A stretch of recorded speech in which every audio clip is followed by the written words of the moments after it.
story. It is a school night. Grade 11 only started a few weeks ago, and you have treated it no different than any other year. You show up late and have yet to finish any homework thus far. You grabbed some leftovers from the fridge and are finishing your cold spaghetti in your room alone. Is there anything you'd like to do before you go to bed? I think that so first of all, is mom home? Mom is home. She's downstairs watching TV with one of those trays, like the little standing trays that she puts her dinner on. Mm-hmm. So she's just watching TV at the moment. Okay. If that's the case, then I'm going to quickly look over the homework that is supposed to be due tomorrow. Proceed to not do it. And then take my empty bowl downstairs. Very purposely just leave it by the sink, not in it, and head back upstairs. You're that person. Yes, I am.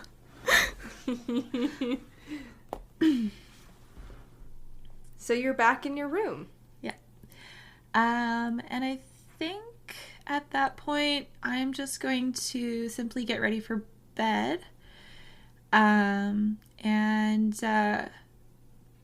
crawl in and go to sleep.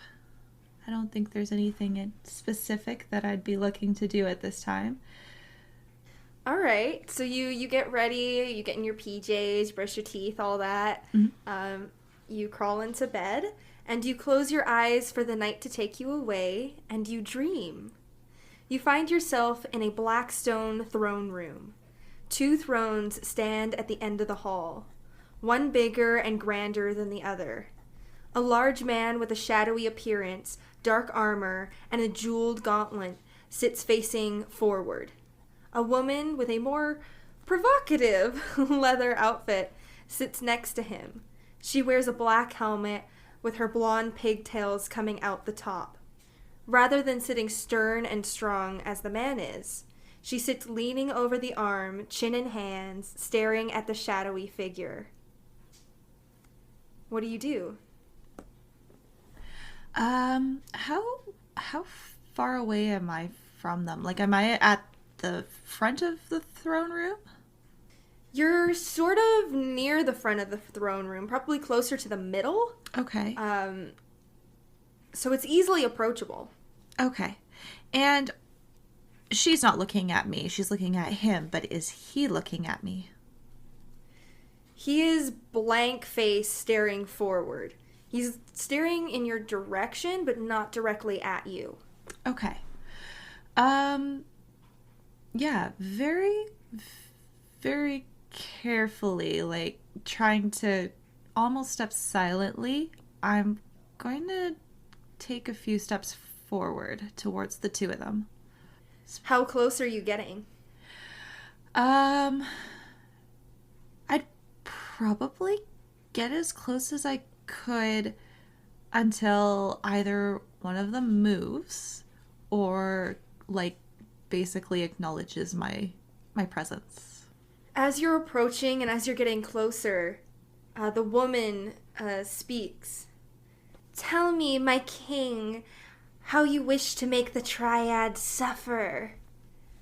The man answers. Though they aren't really... Could you roll me an insight check? Yeah, I can do that. Oof. Insight. Yeah, that's going to be a 8. It's super hard to tell if they are only speaking as you get closer, right? Like, what if...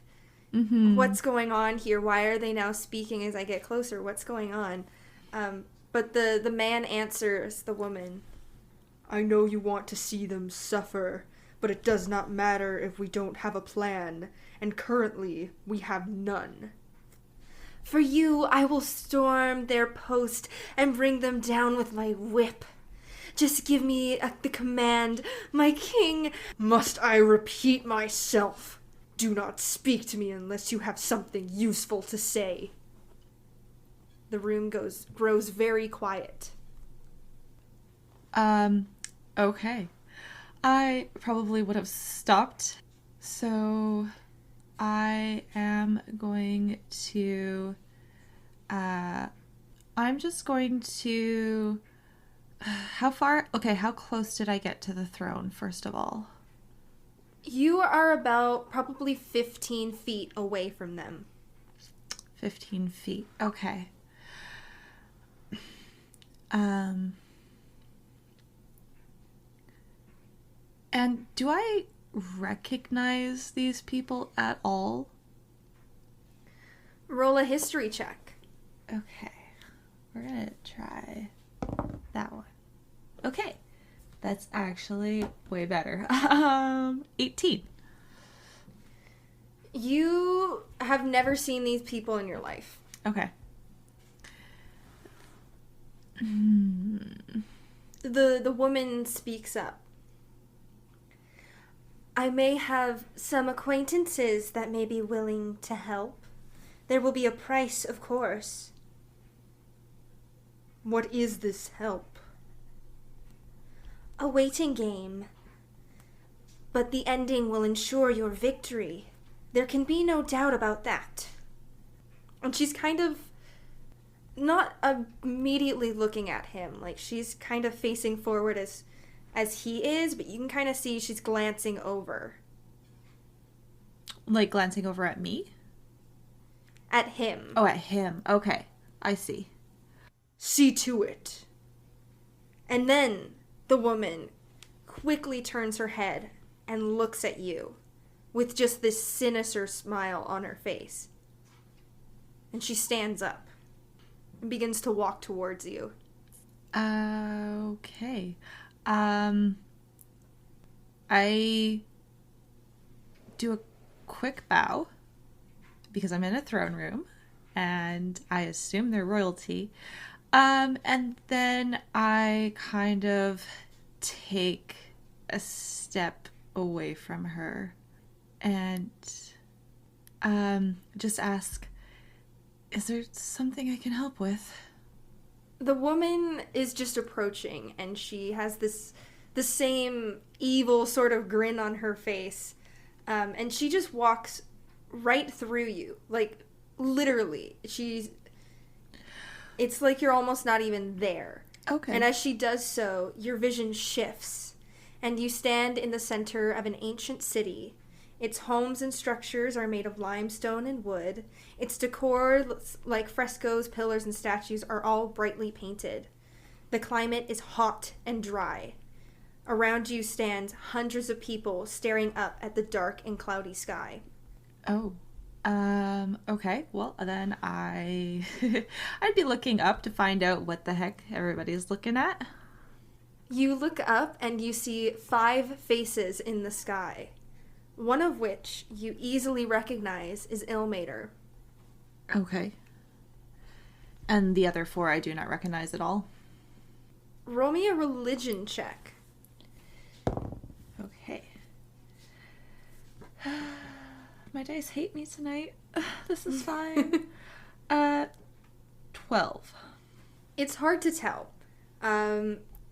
Possibly you know about it. You're not 100% sure. Okay. If you do recognize these people or not. But it's, without a doubt, you know Ilmater, right? So yes. You absolutely recognize him. Okay. So then, considering the fact that I recognize Ilmater, I just assume the rest of them are probably some form of god. And then kind of look around the crowd and, like, are they fixated on the faces as though in a trance? Roll an insight check.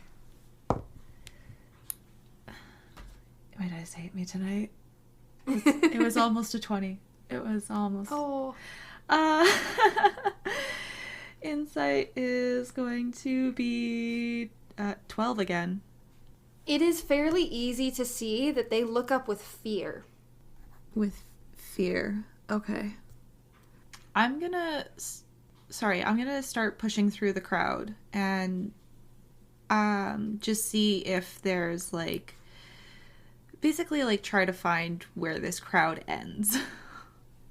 As you begin to make your way through the crowd, you hear a voice up above begin to say, "You have been swift as an eagle in your flight from justice. So I curse you each with the body of the eagle."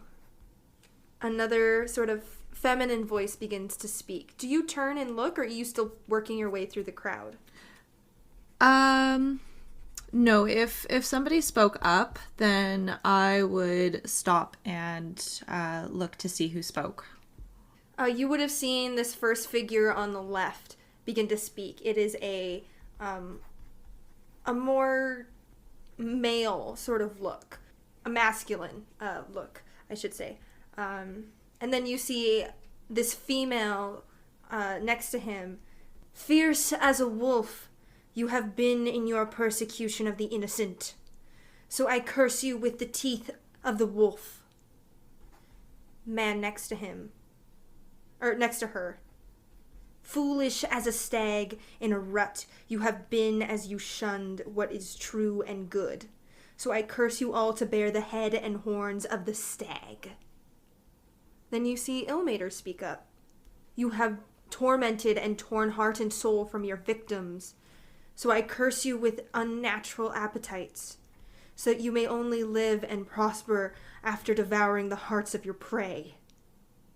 And this last figure, this female at the end. "While you acted as beasts, your heart contained evil which only humans can know. I curse you to always cast the shadow of the humans you once were, to always remind you of the terrible deeds and the souls that you have lost." And as they finish speaking, you see all around you, people begin to shift in appearance. The head of a deer, the teeth of a wolf, the body of an eagle, and a shadow that does not match their visage. All these creatures turn to you with their lips licking with hunger. Okay. Yeah, I'm going to stumble back a few steps and start running. Roll me an athletics check. Okay, finally, something decent. Oh my gosh. Unnatural 20. Unnatural 20. I'm just gonna quickly roll for these guys, you know. Yeah, that's fair. All right.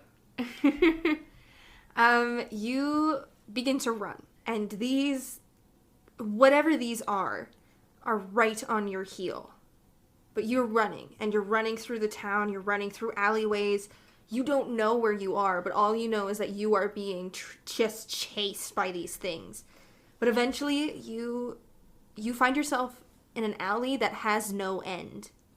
And these creatures just begin to pour in. Okay. Gosh. I am going to, like, they're right on my heel, right? Still? Yeah, you found yourself backed up against a wall. Okay. Considering that I saw Ilmater, I'm gonna call out for him. What do you say? I'm just gonna be like, "Ilmater, I need you. I don't know what I'm doing here." You yell that out, and you don't feel his presence. Okay. And they're closing in on me, right? Yeah. God. I'm going to... Is there like a rock or something on the ground by my feet? Yeah, there's rocks everywhere outside, so I'll say yeah. Okay, I'm gonna pick one up and chuck it at the closest person, like, thing to me.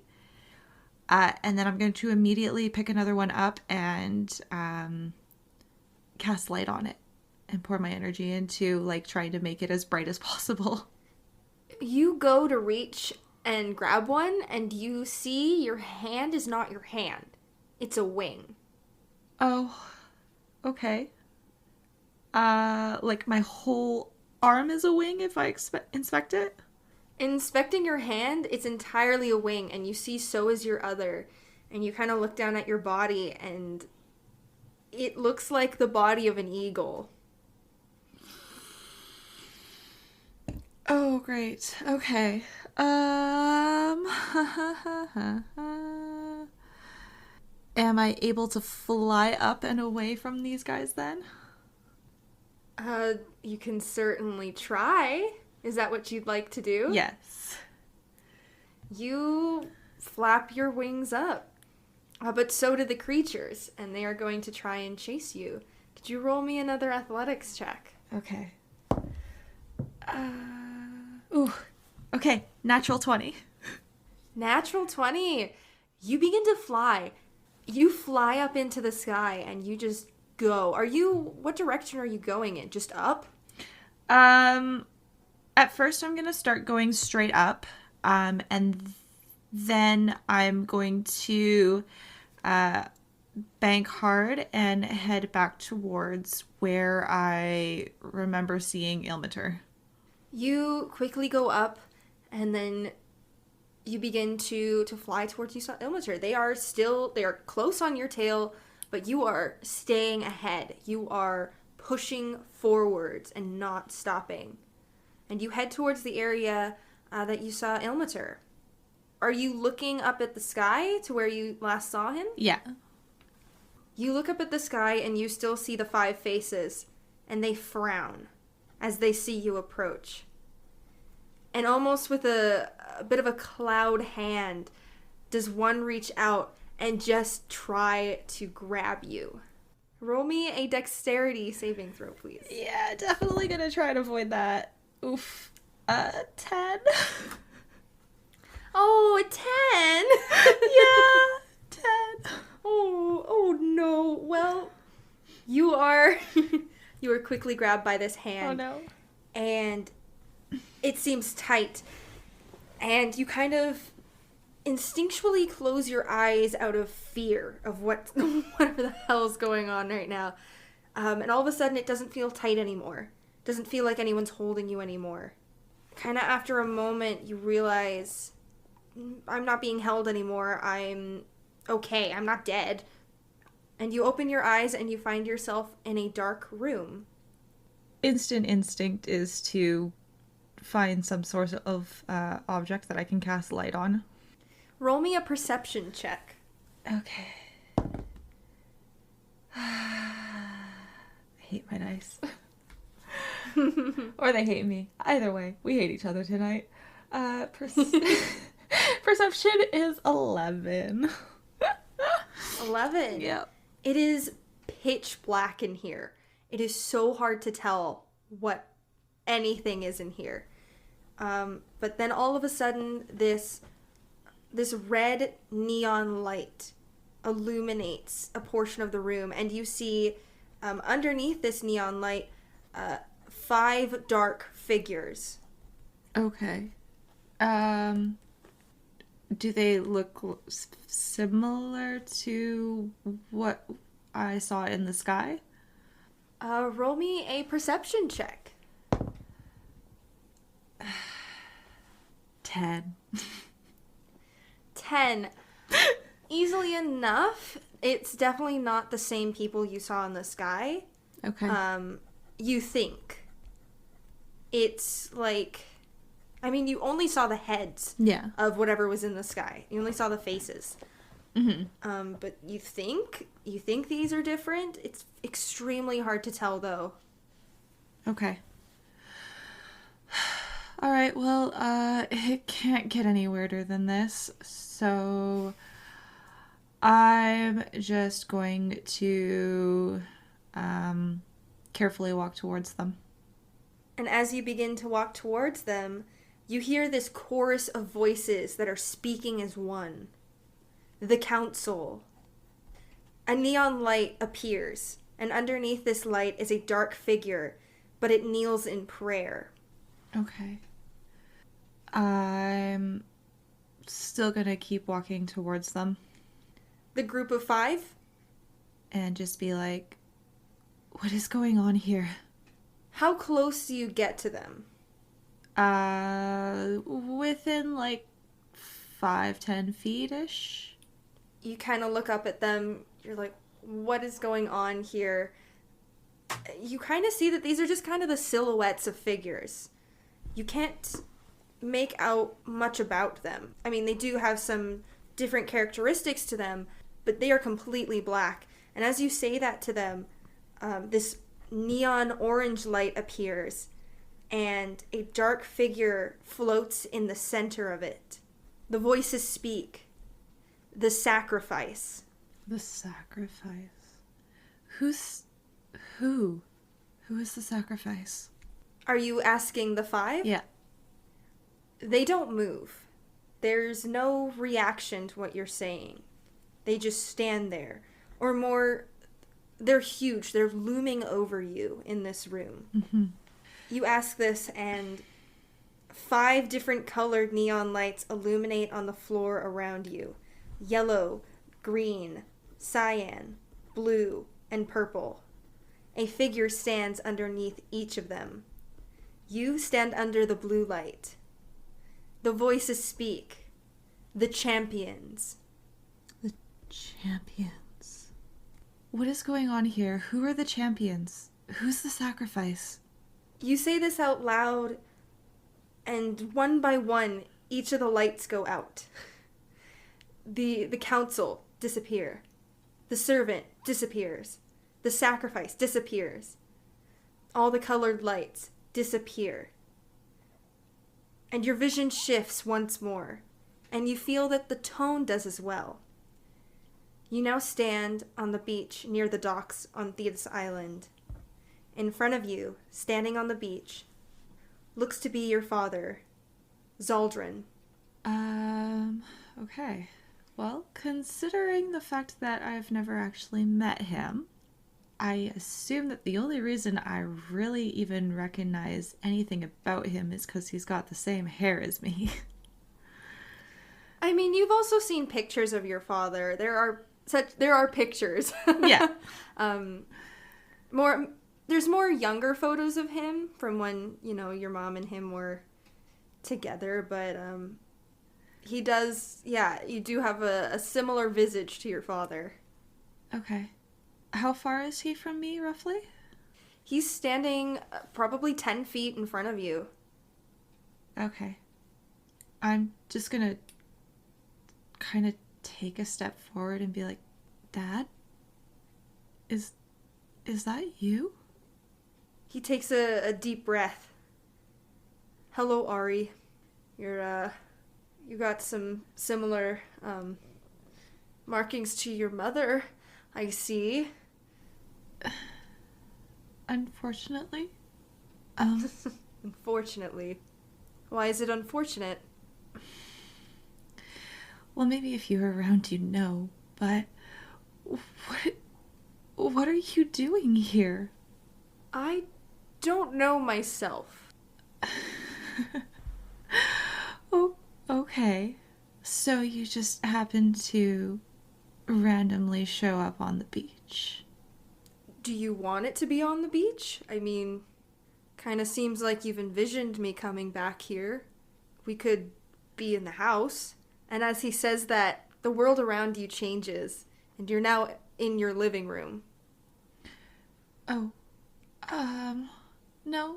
Is this better? No, the beach was definitely better. And the world around you changes back into the beach. What's going on? I'm here to talk to you, I think. So, what, you disappear for 16 some odd years and then all of a sudden you want to talk? And in a dream, no less? Am I dreaming? Am I still dreaming? Are you asking me or are you asking him? No, I'm asking him. I think. don't know myself. I'm not entirely sure how I'm here. Okay. Um, well, since you're here, why did you leave us? He kind of looks puzzled by that question. Could you roll me an insight check? Okay. 19. From your a 19, that's fantastic. You look at him and you easily see that he's puzzled by that question. And as you look at him, you realize he doesn't know the answer himself, as if he doesn't quite understand. Were you not... Gosh, I don't even know what's going on anymore, Dad. They said you left. You went to the mainland and you never came back. How could you just leave us like that? Do you know what it did to Mom? Do you know what it did to me? Mom's never gotten over it, Dad. You just left. You didn't say goodbye or anything, and you... I don't know. I did go to the mainland and I didn't come back. That's true. And I'm sorry all the pain you've had to go through. I wish I could have taken it for you. I know you've met Ilmater. Yeah, and?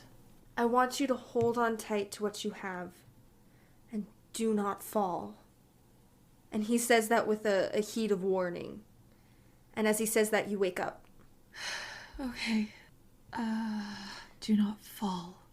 I instantly jump out of bed and run to the desk and just write down "do not fall" on the first piece of paper that I can find with whatever writing utensil I can find first. I don't care if it's a crayon, a marker. I just write down "do not fall." You spring out of bed, you run over to the desk, you write on a little post-it note you found, "Do not fall," with a Sharpie. And I think that's a good place to leave it. Oh man.